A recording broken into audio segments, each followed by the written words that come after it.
اب یہاں پر میں آخری صرف 10-15 منٹ میں اس بات کو کنکلوڈ کر دوں.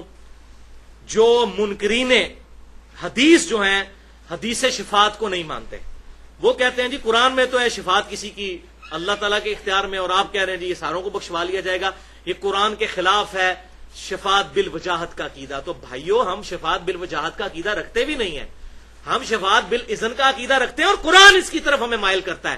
یہ منکرین قرآن ہے جو شفاعت کی حدیث کو نہیں مانتے. ہاں جن کا دھونس والی شفاعت کا عقیدہ ہے وہ واقعی قرآن کے خلاف ہے، وہ کوئی نہیں ہے. قرآن میں آپ نے دیکھ لیا، یہ حدیث بخاری مسلم کی سن لی کہ اللہ تعالیٰ میرے لیے حد مقرر کرے گا، پھر میں اور حد مانگوں گا، پھر حد مقرر کرے گا.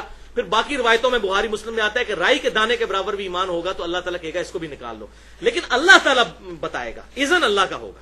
حضور صلی اللہ علیہ وسلم کوئی معاذ اللہ زبردستی یا دھونس کے ساتھ کسی کو نہیں نکالیں گے، نہ یہ عقیدہ ہے اہل سنت میں سے کسی کا، نہ کوئی حدیث اس کو سپورٹ کرتی ہے. لہٰذا منکرین حدیث کو ہم جواب دے سکتے ہیں جو ہم الحمدللہ حدیث صحیح حدیث پر عمل کرنے والے لوگ ہیں. ان کی دلیل یہ آیت ہے، لیکن بےمانی ہے کہ اس کے ساتھ دوسری آیت ہے وہ پڑھتے نہیں ہیں. یہ ریفرنس آپ کا 14 نمبر سورۃ البقرہ کی آیت نمبر 254 اور 255. 255 تو آیت الکرسی ہے، 254 سن لیں. بسم اللہ الرحمن الرحیم. یا ایھا الذین آمنوا انفقوا مما رزقناکم من قبل، اے ایمان والو اللہ کی راہ میں خرچ کرو اس کے دیے ہوئے مال میں سے، اس دن سے پہلے، من قبل ان یاتی یوم، کہ وہ دن آ جائے قیامت کا، لا بیع فی، جس میں کوئی تجارت کوئی فدیہ نہیں قبول کیا جائے گا، ولا خلۃ، اور نہ کوئی دوستی کام آئے گی، ولا شفاعۃ، اور نہ کوئی شفاعت کام آئے گی، والکافرون هم الظالمون، اور کافر ہی ہیں ظالم. تو یہ کیٹاگوریکل ڈینائی آیا ہے کہ کوئی شفاعت کام نہیں آئے گی. لیکن ایکسیپشن اگلی آیت میں آ گئی کہ یہ کس شفاعت کی نفی ہو رہی ہے کہ دھونس کے ساتھ کوئی نہیں سفارشی ہو سکتا کہ جی اللہ جی منو پتا ہے انہوں میرے والے کرو نا ذرا، میں آپ دیکھنا اس کو، تسی سائڈ دے ہو. یہ نہیں ہوگا. اس کو اللہ نے کہہ دیا کہ کوئی شفاعت نہیں ہوگی. شفاعت بالوجاہت کو 0 سے ملٹیپلائی کر دیا. اب اگلی آیت آیت الکرسی میں کیا آیا؟ من ذا الذی یشفع عندہ الا باذنہ، کس کی جرت ہے کہ اللہ کے حضور کسی کی سفارش کر سکے سوائے اس کے اذن سے. تو اذن کے ساتھ سفارش کر سکتا ہے، اور وہ آپ سے صرف اذن مانگیں گے نا، دعا کریں گے، سجدے میں گریں گے، اللہ ہم سکھائے گا، پھر کہیں گے یا اللہ شفاعت کروں، پھر اللہ اجازت دے گا کہ اتنوں کی کر لے، یہ حد ہے. اور وہ حد یہ نہ سمجھے گا کہ جی 500 بندہ کر لو، نہیں، وہ بتایا جائے گا جس کا ایمان اس لیول کا ہے. تو جو اس کیٹیگری میں فال کرے گا وہ اللہ نے ڈیفائن کرنا ہے، حضور صلی اللہ علیہ وسلم نے نہیں ڈیفائن کرنا. وہ جتنے بھی یعنی کہ جتنے بھی آپ 70 نمبروں والے ہوں گے وہ سارے نکال لیے جائیں گے. یہ نہیں ہے کہ حضور صلی اللہ علیہ وسلم کوئی 70 والا نکالیں گے، ساتھ ایک 30 والا بھی نکال لیں گے اپنی مرضی سے، نہیں، 30 والے کی بھی باری آئے گی وہ اگلی بار میں. تو یہ اللہ حد مقرر کرے گا ود رسپیکٹ ٹو ان کے ایمان کے لیول کے. شفاعت بالاذن، لہذا منکرین حدیث ہم پر اعتراض نہیں کر سکتے. الحمدللہ قرآن میں آ گیا. اور آخری ریفرنس نمبر 15 سورۃ النبا آیت نمبر 38. یوم یقوم الروح والملائکۃ صفا، وہ قیامت کا دن ہوگا کہ تمام فرشتے اللہ کے حضور صف بنا کر کھڑے ہو جائیں گے اللہ کے ڈر کی وجہ سے، اور روح قدس یعنی جبریل بھی. لا یتکلمون الا من اذن لہ الرحمن، کسی کی جرت نہیں ہوگی کہ اللہ کے ساتھ بات بھی کر سکے کسی کے بارے میں سوائے اس شخص کے کہ جس کو اللہ نے اذن دیا ہوا ہے. وہ کون ہے؟ میرے اور آپ کے محبوب صلی اللہ علیہ وسلم. الا من اذن لہ الرحمن وقال صوابا، اور جس کو اذن دیا ہے وہ بات بھی پھر سیدھی کرے گا، سچی بات کرے، ہٹ کے نہیں. اس بات کو بھی سمجھ لیں. سفارش کیوں کی جاتی ہے؟ آپ کے محلے میں کسی شریف آدمی کو پولیس پکڑ کے چلی گئی، آپ تھانے دار کے پاس جائیں گے، کہیں گے جی میں اس بندے کو ذاتی طور پہ جانتا ہوں، یہ بڑا شریف آدمی ہے، آپ کے کان کسی نے غلط بھر دیے ہیں، تو یہ سفارش کی جاتی ہے نا، تو وہ چھوڑ دیتے ہیں. اب اللہ تعالیٰ کو کہہ سکتا ہے یا اللہ جی یہ بندہ تجھے غلط پھڑیا ہے، منو پتا بڑا چنگا بندہ ہے، یہ وہ چیز ہے. اللہ تعالیٰ آپ نے غلط پکڑ لیا ہے، مجھے پتا ہے صحیح بندہ نہیں، یہ وہ چیز ہے. من ذا الذی یشفع عندہ الا باذنہ، اور کس کی جرت ہے کہ وہ اللہ سے سفارش کر دے کسی کی؟ وہ اللہ کو سب کچھ پتا ہے سوائے اس کے کہ اللہ اس کو اذن دے. اب اس کو میں نے مینوپولیٹ کیا ہے. یہ آیات اور بخاری اور مسلم کی حدیثیں ان آیاتوں میں بالکل فٹ ان بیٹھتی ہیں کہ شفاعت بالاذن ہے، دھونس اور وجاہت کے ساتھ نہیں ہے. لہذا یہ سمجھ لیں اس کو دنیا سے ایک مثال کہ شفاعت کا کانسیپٹ کیا ہے. مجھے بڑے لوگ کہہ رہے تھے آپ کلیئر کریں، کافی حد تک کلیئر ہو گیا. اب اس ساری گفتگو کے بعد جو ہماری ہو چکی تقریباً 1.5 گھنٹے کی، یہ معاملہ بالکل کلیئر ہو گیا. تو بھائیو شفاعت کا کانسیپٹ جو میں نے سمجھا ہے الحمدللہ ان دلائل کی روشنی میں آپ کو کلیئر کر دیتا ہوں آج کے دور کی مثال سے. مثال کے طور پر کسی کالج میں پرائز ڈسٹریبیوشن سیرمنی ہو جس میں پوزیشن ہولڈر بچوں کو انعام دینا ہو, تو کیا ہوتا ہے کہ کالج کا پرنسپل کسی کو مہمان خصوصی بلاتا ہے. کسی ریٹائرڈ ٹیچر کو بلا لیا, کسی عالم کو بلا لیا, کسی M N A M P A کو بلا لیا, جس کو بھی اپنے شوق کے مطابق.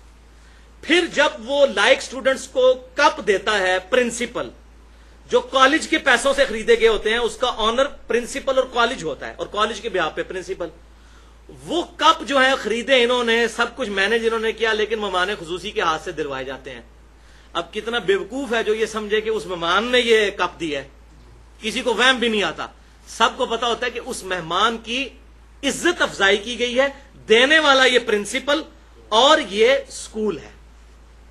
بالکل اس طریقے سے ہمارے محبوب صلی اللہ علیہ وسلم کو کوئی اس کے ساتھ ریزیمبلنس میں نہیں کر رہا, یہ سمجھانے کے لیے تھا, اس کو کوئی آپس میں میچ نہیں, اینالوجی نہیں بنانی.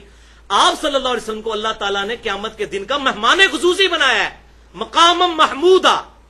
سب کہیں گے یار دیکھو یہ کتنا مرتبے والا ہے کہ اس پوری انسانیت میں, اربوں خربوں کی انسانیت میں یہ شخص ہے جس کے ہاتھوں سے اللہ تعالیٰ نے جنت کے ٹکٹ لوگوں کو بٹوائے ہیں. لیکن دینے والا کون ہے؟ اللہ. اس لیے ہم شفاعت کی دعا اللہ سے کریں گے کہ اللہ تعالیٰ ہمیں اپنے محبوب صلی اللہ علیہ وسلم کی شفاعت نصیب فرمائے, آمین.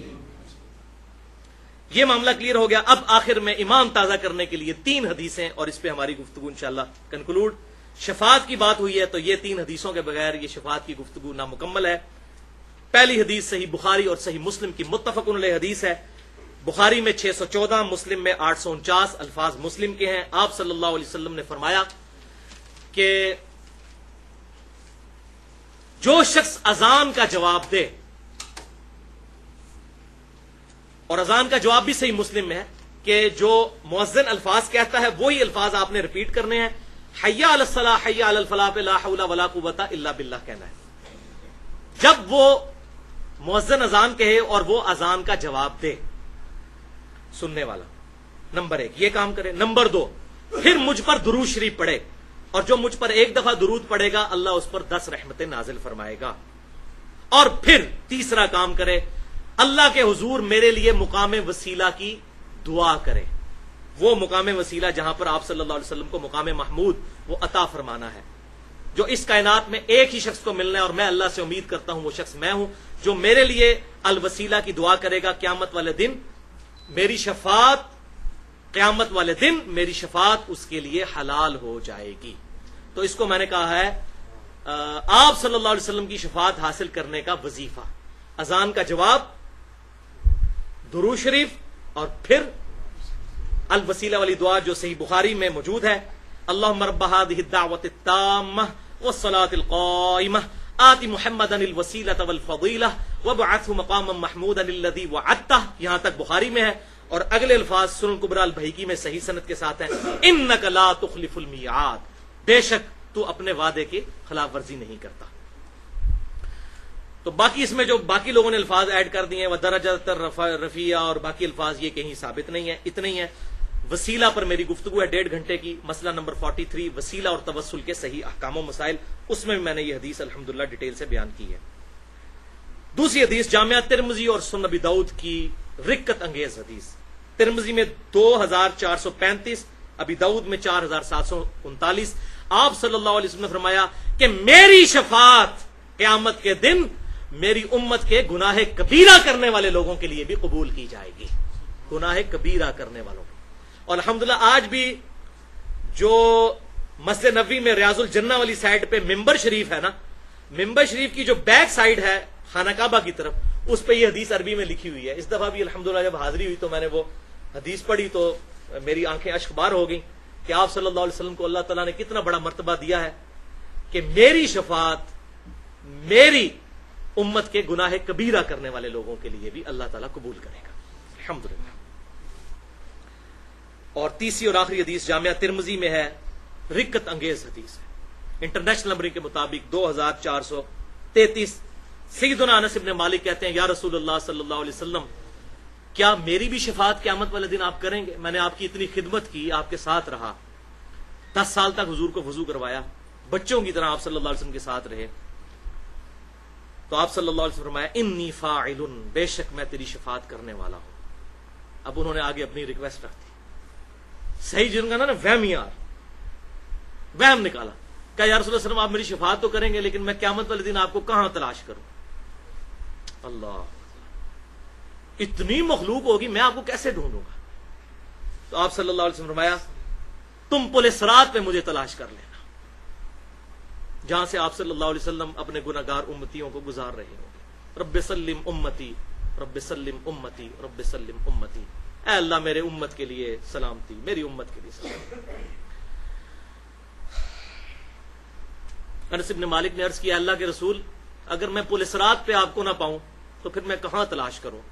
تو آپ صلی اللہ علیہ وسلم نے فرمایا کہ پھر مجھے میزان عمل پہ تلاش کر لینا، جہاں میرے امتیوں کے نامہ اعمال تولے جا رہے ہوں گے، مجھے وہاں دیکھ لینا.